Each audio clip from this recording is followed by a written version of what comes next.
హనుమాన్ కానీ, బలగం కానీ, డీజే టిల్లు కానీ, జాతిరత్నాలు కానీ ఇవన్నీ చేస్తున్నారన్న భయ్యా. దీని వెనకాల చాలా పబ్లిసిటీ ఉంది, పెద్ద ప్రొడ్యూసర్స్ ఉన్నారు. నువ్వు హిట్ అయిన సినిమాలు చెప్పు. ఈవెన్ హనుమాన్కి చాలా ప్రాబ్లమ్స్ జరిగినాయి కదా బ్రో. ప్రాబ్లమ్స్ జరిగినాయి కాదని కదా, పబ్లిసిటీ అయింది కదా అంటున్నా నేను. పోస్టర్స్ పడ్డాయా, హోర్డింగ్స్ పడ్డాయా హనుమాన్ సినిమాకి? కంటెంట్ బాగుంది, 100% కంటెంట్ బాగుంటే జనాలు ఇప్పటికి కూడా ఎంకరేజ్ చేస్తారు, మోటివేట్ చేస్తారు, డెఫినెట్లీ ముందుకు వస్తారు. అది నేను యాక్సెప్ట్ చేస్తా. కానీ నేను ఎందుకు చేశానంటే నా దగ్గర పబ్లిసిటీకి పైసలు లేవు, మీ దాకా నేను రీచ్ అవ్వలేకపోతున్నాను. ఇప్పుడు హనుమాన్ సినిమా చేసినంత పబ్లిసిటీ నేను చేయలేదు. నా సినిమా ఇప్పుడు కూడా నాకు ఊర్లల్లో, రూరల్ ఏరియాస్లో తెలియదు నా సినిమా. ఇప్పుడు హనుమాన్ సినిమా కాంట్రవర్సీ అయ్యో, లేకపోతే థియేటర్స్ దొరకగా కాంట్రవర్సీ అయ్యి, ప్లస్ బయట హోర్డింగ్స్ పడ్డాయి, పబ్లిసిటీ చేసారు, ఎక్కడ చూసినా అయోధ్య ఇష్యూ, అన్ని సినిమాలు తో పాటు ఇది వచ్చింది కాబట్టి దాని మీద ఫోకస్ వెళ్ళింది. బట్ ఇప్పుడు అంత పబ్లిసిటీ నా సినిమాకి లేదు, నేను చేయలేకపోతున్నా అది ఇది అని చెప్పేసి నేను, నా దగ్గర పైసలు లేవు పబ్లిసిటీకి, నా దగ్గర ఇంతే ఉన్నాయి. నీకు క్వశ్చన్ తెలుసా, పైరసీ వస్తే ప్రొడ్యూసర్ పరిస్థితి, పైరసీ కోసం ఆపడానికి కూడా, పైరసీ ఆపడానికి 1 month ఏదో ఉంటుంది, ఆ 1 month కూడా 1,50,000 ప్లస్ ట్యాక్స్ కట్టాలి ఆ పైరసీ వస్తుంటే డిలీట్ చేయడానికి. అలాంటి సిచ్యువేషన్ ప్రొడ్యూసర్ది. అండ్ సినిమా రిలీజ్ చేయాలంటే క్యూబ్స్ కట్టుకోవాలి అది. కానీ నా క్యూబ్స్ నాకేందంటే క్యూబ్స్ పట్టుకోవడానికి కూడా నాకు లేదు. అంటే ఏలూరు విజయ్ డిస్ట్రిబ్యూటర్, ఏలూరు విజయ్ గారు నా కష్టం చూసి సినిమా కొంచెం చూసి ఆయనకు నచ్చి, ఆయన ఉషా ఫిలిమ్స్, ఉషా బాలకృష్ణ గారు వాళ్ళు రిలీజ్ చేస్తున్నారు ఆంధ్రాలో.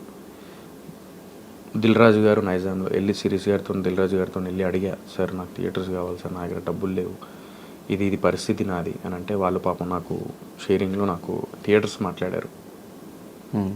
సీడెడ్ కూడా ఒక డిస్ట్రిబ్యూటర్, ఆయన థియేటర్స్ ఆయన చూసుకుంటున్నారు. ఇట్లా ప్రతి ఒక్కరు హెల్ప్ చేస్తున్నారు నాకు. సో నేను ఏదైనా కూడా ఇక్కడ, ఈవెన్ నా దగ్గర పైసలు లేనప్పుడు నీకు తెలియంది ఏమున్నది, పండుగాడు నా కోసం, నువ్వు పండు ఇద్దరు కలిసే ఫైనాన్షియర్ దగ్గరికి వెళ్ళి సోహెల్కి ఇట్లా ఫైనాన్స్ కావాలి అని చెప్పేసి ఆ రోజు వైట్ మ్యాంగోలో కూర్చొని అడిగినప్పుడు, సోహెల్ లాస్ట్ 2 సినిమాలు ఆడలేదు, సో మేము ఫైనాన్స్ ఇయ్యమని చెప్పేసి అన్నారు. అప్పుడు ఎంత పెయిన్ అనుభవించిందో నీకు తెలుసు, ఎంత తిరిగినో అప్పుడు తెలుసు. చాలా మందితో మాట్లాడాము. అప్పుడు ఈడు దిగిండు పండుగాడు, నీ అమ్మ వాళ్ళ వీళ్ళని అడుగుడు, ఏం సోహెల్ టెన్షన్ పడకు అని చెప్పేసి వాడు ముందుకు వచ్చి సో అండ్ సో అమౌంట్ ఇచ్చిండు, నువ్వు పరిచయం చేసినావు, వాళ్ళని పరిచయం చేసినావు. సో ఇంత నా కష్టం అంతా చూసినావు నువ్వు, ఇంత కష్టపడి చేస్తున్నప్పుడు మంచి సినిమా పండుగాడు చూసిండు, నీకు ఫోన్ చేసిండు. పండుగాడు సినిమా గురించి ఏమన్నాడు, ఫస్ట్ హాఫ్ చాలా బాగుంది సరిపోయింది అన్నాడు. చూసిన ఫస్ట్ హాఫ్ ఒకటే కదా ఆయన, అదే ఫస్ట్ సెకండ్ హాఫ్ కూడా చూసాడు, సెకండ్ హాఫ్ చూసిండారు. సో వాడు నీకు ఫస్ట్ హాఫ్ చూసిన తర్వాత నీకు ఫోన్ చేసాడు, సెకండ్ హాఫ్ అయిపోయిన తర్వాత నీకు చేయలేదు. సో సెకండ్ హాఫ్ అయిపోయిన తర్వాత మేము బయటికి పోతాం, ఫుల్ వాళ్ళ డాడీ కానీ మనోడు కానీ ఫుల్ ఖుషి అయిపోయారు. ఆయనకి యాక్చువల్ నిద్ర వస్తుంది, ఇది కూడా అయిపోయిండు. నిద్ర వస్తున్నా కూడా పిలిచిన, నిద్ర మొత్తం పోయింది ఆడిది. నేను నిద్రపోదామని వచ్చిన, థియేటర్లో చాలా పిలుస్తున్నాడు కానీ ఫోర్స్ఫుల్గా వచ్చినా, కానీ సినిమా చూస్తుంటే నాకు మొత్తం నిద్ర అంతా పోయింది అన్నాడు గుట్కట్ బాలరాజు చూస్తున్నప్పుడు.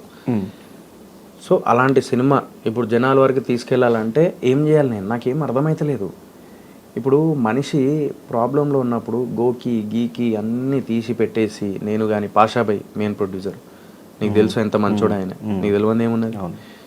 అట్లాంటి సింపుల్ పర్సన్ ఆయన కూడా అక్కడ ఇక్కడ అప్పు చప్పు చేసేసి డబ్బులు తీసుకొచ్చి పెట్టి, ఈరోజు సినిమా బయటికి వచ్చిన తర్వాత మాకు మెయిన్ ప్రాబ్లం ఏమవుతుందంటే, మాలాంటి సినిమాలకి పబ్లిసిటీ పైసలు లేనప్పుడు మార్నింగ్ షో కంపల్సరీ ఓపెనింగ్స్ రావాలి, ఫస్ట్ డే కంపల్సరీ ఓపెనింగ్స్ రావాలి. ఇప్పుడు నువ్వు ఇందాక అన్నావు మంచి టాక్ వస్తే అందరు చూస్తారు అని, కానీ మంచి టాక్ వచ్చేదాకా అందరు అదే మైండ్ సెట్తో ఉంటే థియేటర్లో ఒక 10 మంది వెళ్తే వాడు షో వేయడు, షో వేయరు. థియేటర్లో 15 మంది వెళ్తే షో వేయరు. థియేటర్లో కనీసం 20-25 మంది వెళ్తే వాడు షో వేస్తారు. వాళ్ళు 25 మంది, నాకు కనీసం ఒక ఏరియా నుంచి 25 మంది పోకపోతే నా పరిస్థితి ఏంది అని చెప్పేసి ఆలోచించి, నా సినిమా చూడండి ఫస్ట్ మార్నింగ్ షోని మీరు చూడండి, మీకు నచ్చితే 10 మందికి చెప్పురు అని చెప్పేసి నేను అడగడం జరిగింది. అందుకే అడుక్కున్నా నేను, అంతే. కానీ దాని కింద నెగిటివ్గా ఇష్టమైనట్టు కమెంట్లు అవి ఇవి చేస్తుంటే నిజంగా నాకు చాలా బాధ. నా అజయ్ మైసూర్ అని నా ఫ్రెండ్ ఉంటాడు ఆస్ట్రేలియాలో, ఆయన ఇండియా వచ్చిండే, ఆయన అంటాడు సోహెల్ నాకే బాధ అనిపించింది, కింద అన్ని కామెంట్లు వస్తున్నాయి నెగిటివ్గా, ఎందుకు చేస్తున్నారు అసలు నాకు ఏం అర్థమైతే లేదు నీ మీద అది ఇది అని అన్నాడు. నాకు తెలియదన్న, నేను ఎవరిని మోసం చేయలే, ఎవరిని ఏం చేయలే. నేను ఇప్పటికీ నేను లైక్ ఎవ్వరికి ఏది ఉన్నా కూడా నీకు తెలియదు ఏమున్నది చేస్తూ వెళ్తూ ఉంటా ఏదో ఉన్న దాంట్లో. సో ఇలాంటి టైంలో ఎందుకు నన్ను ఇంతలా ఇది చేస్తున్నారని అది కూడా బాధపడుతూ ఉంటా లోపల. కానీ ఆ బాధపడినప్పుడే నేను లైవ్కి వెళ్తా, ఇన్స్టా లైవ్, లైక్ అందరితో షేర్ చేసుకుంటా. సో మనిషి బతికున్నప్పుడే వాడి వాల్యూ తెలుసుకోవడం అనేది చాలా ఇంపార్టెంట్ లైఫ్లో. ఆ బతికున్నప్పుడు వాడి సమస్యలు వాడు స్టేజ్ మీద ఎవ్వరు చెప్పుకోరు. ఏ హీరో నీకు అరే ఏమనుకుంటున్నా ఇజ్జత్ పోతుందేమో, I should show that attitude, కొంచెం ఇట్లుండాలి అని. నాకు అట్లా లేను నేను. నాకు అనిపించింది నేను చెప్పిన, నాకు అనిపించింది నేను చెప్పేసిన. నేను ఎందుకు చెప్పిన, బిగ్ బాస్ ద్వారా నేను చాలామంది ఇంటికి దగ్గరైనా, నేను వాళ్ళ కుటుంబానికి, వాళ్ళ ఒక బ్రదర్ లాగా, ఒక కొడుకు లాగా, ఒక ఫ్రెండ్ లాగా, అరే మనోడు అని చెప్పేసి వాళ్ళ లెక్కనే ఉంటా కాబట్టి నేను దగ్గరైనా. వాళ్ళకి నా ప్రాబ్లం షేర్ చేసుకున్నా నేను స్టేజ్ మీద. దాన్ని కూడా సింపతి అని అదనేది అని చెప్పేసి అంటే నేను ఏం చేయాలి? నాది ఒక్క నిమిషం మీకు ఒకటి చూపిస్తా నేను. ఇది చూపించుకోవద్దు, బట్ ఆ రోజు నాకు ఎందుకో లైక్ చాలా డిప్రెషన్లోకి వెళ్ళిపోయి నేను ఇదేనా అనమాట.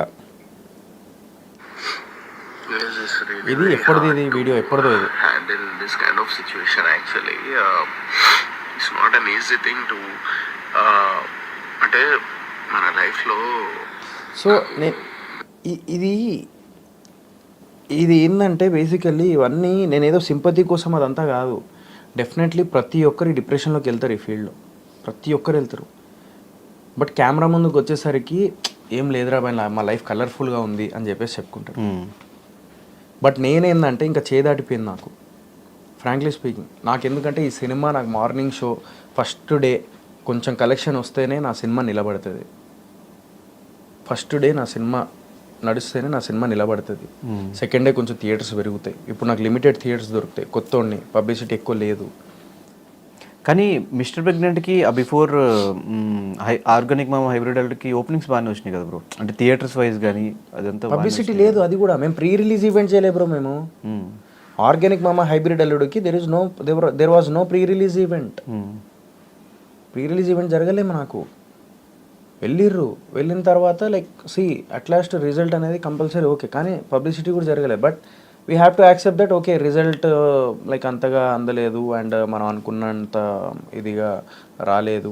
That we have to accept that. సరే ఇప్పుడు బూట్కట్ బాలరాజు చూస్తూ ఉంటే రొటీన్ సబ్జెక్ట్ ట్రైలర్ లాగానే ఉంది అని చెప్పేసి అంటూ ఉంటారు. బట్ నేను ప్రతి సినిమా ఏది కొత్తగా ఉండదు, ప్రతి సినిమా కథ అక్కడే ఉంటుంది, కానీ ట్రీట్మెంట్ స్క్రీన్ ప్లే వేరు ఉంటుంది. బూట్ కట్ బాలరాజు హీరో సోహెల్ బయటకు వచ్చి బిగ్ బాస్కి నేను వెళ్ళేటప్పుడు నన్ను బాగా సపోర్ట్ చేశారు, ఇప్పుడు సినిమాకి ఎందుకు వెళ్ళటం లేదు అని ఒక వీడియో బాగా వైరల్ అయింది. యాజ్ ఎ కామన్ ఆడియన్గా మీరు చూసే ఉంటారు. సో అది చూడక ముందు మీరు వీడియో చేశారా, చూసిన తర్వాత చేశారా వీడియో? లేదు, అది నేను చూసింది pre release event video. Pre release ఈవెంట్లో ఆయన నీల్ డౌన్ చేసి ఆయన నా సినిమాకి వెళ్ళండి, నాకు చెప్పడానికి ఇంకేం లేదు, పబ్లిసిటీ కూడా డబ్బులు లేవు, please go watch this film అంటే నేను చాలా ఎమోషనల్గా ఫీల్ అయ్యి చేశా. దానికన్నా ముందు ఆయన నా ట్రైలర్ చూడు, రిలీజ్ అయింది చూసి ట్రైలర్ రియాక్షన్ ఇవ్వు అని చెప్పాడు. I do trailer reactions also చెప్తే నాకు నచ్చలేదు ఆ ట్రైలర్, చాలా క్లీషేడ్గా ఓల్డ్ స్కూల్ స్టఫ్ లాగా ఉంది. సో అప్పుడు నేను అదే ఆ రకంగా హెల్ప్ చేయలేకపోయాను కదా, ఈ రకంగా హెల్ప్ చేద్దామని పెట్టా. It got good reach. So దాని తర్వాత ఆ వీడియో చేశాను నేను రీసెంట్లీ. ఆయన ఇక్కడ థియేటర్ బయట వెళ్ళండి అన్న బిగ్ బాస్ టైంలో సోహెల్ అని కామెంట్ చేశారు, ఇప్పుడు వెళ్ళట్లేదంటే ఎందుకు వెళ్తారు, ఎందుకు వెళ్ళాలి అంటే ప్రతి ఒక్కడు, ఇప్పుడు నేను కూడా వస్తా సింపతి బయటకి ఎమోషనల్గా, నేను కూడా చాలా డబ్బులు పెట్టానంట, నా సినిమా కూడా చూడాలా? People will decide what to watch, what to consume. అందరూ ఇంకా ఏడుస్తూ ఉంటే ఇంకా ఏమవుతుంది? Concentrate on your film making. జనాలకి ఏం కావాలో అర్థం చేసుకొని ఫీడ్బ్యాక్ తీసుకొని చేయాలి. అట్లనే ఇష్టం ఉన్నట్టు సినిమాలు తీస్తా మీరు చూడాలంటే కుదరదు. పెద్ద పెద్ద సినిమాలే ఎవరు చూడట్లేదు. అదే బిగ్ బాస్ కంటెస్టెంట్గా ఉన్న హోస్ట్ సినిమాలే చూడట్లేదు. వైల్డ్ డాగులు ఇంకేవో సినిమాలు వచ్చాయి, గోస్ట్, నా సామీరంగా కూడా ఇట్స్ యావరేజ్ ఫిలిం. యూఎస్లో అసలు వాష్అవుట్ అయిపోయింది. ఎందుకు చూస్తారు అంటున్నా, మీ సినిమాలో ఏదో ఉండాలి, థాట్ ప్రొవోకింగో లేకపోతే హార్ట్ హిట్టింగో లేకపోతే ఇంకా బౌండరీస్ బ్రేక్ చేసేలాగా అలాంటివి ఉండాలి ఎలిమెంట్స్. మంచి ట్రైలర్ ఉండాలి, టీజర్ ఉండాలి, లేకపోతే సాంగ్ ఉండాలి. పబ్లిసిటీ సోహెల్ కంటే మంచి పబ్లిసిటీ వేరే సినిమాలకు వచ్చిందా?